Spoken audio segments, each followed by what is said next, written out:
Cette capsule vous est présentée par Evo Retro, marque cool d'accessoires de jeux vidéo et de protecteurs pour mettre en valeur vos collections de figurines Funko Pop ou cartes Pokémon. Et bonjour, ici Sébastien, j'espère que ça va bien. Aujourd'hui, je vous parle du jeu Avenging Spirit que j'ai testé sur Nintendo Switch. Il est disponible sur le eShop de la console depuis le 29 juillet 2022, mais on peut aussi se le procurer sur PlayStation 4, PS5, Xbox One et Xbox Series X et S.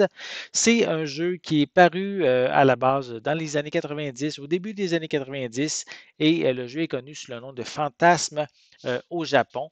C'est un jeu qui a eu droit ensuite à un portage sur Game Boy, un jeu très apprécié sur la petite console de Nintendo, la petite console portable. C'est même un jeu qui est un des plus dispendieux sur la console si on veut se le procurer. Donc ici, dans ce remake signé Ratalaika Games, en fait, on va personnifier, on va jouer le personnage, notre personnage principal, voilà, est attaqué par des agents ennemis qui vont kidnapper son grand amour, puis vont nous assassiner, va assassiner le personnage principal. Maintenant, le personnage est devenu un esprit, doit en fait sauver sa petite amie des griffes d'un mystérieux syndicat criminel afin de pouvoir trouver enfin la paix. Donc, l'élément le plus intéressant du jeu, en fait, c'est ici un jeu de plateforme. Et le fait, c'est qu'est-ce qui est intéressant, c'est qu'on peut prendre possession des corps de nos ennemis afin de poursuivre notre chemin.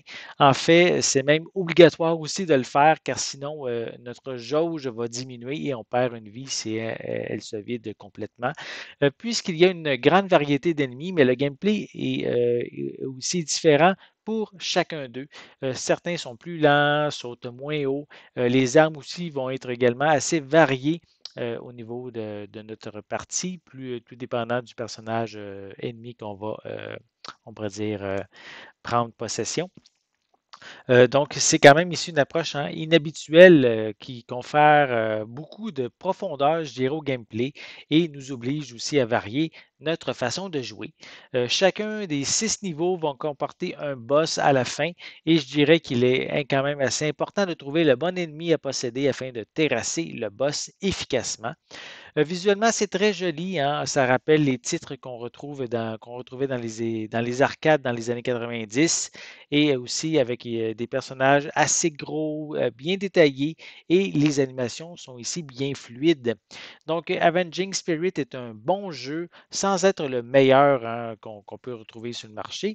C'est quand même son gameplay qui le rend si unique et sa durée de vie est quand même malheureusement assez courte, hein, mais puisqu'il ne coûte que quelques dollars, mais je vous dis, vous n'avez rien à perdre. Essayez-le, testez-le. Vous allez voir, c'est quand même un jeu assez intéressant à découvrir. Pour ces raisons, je vais lui donner la note de 8 sur 10.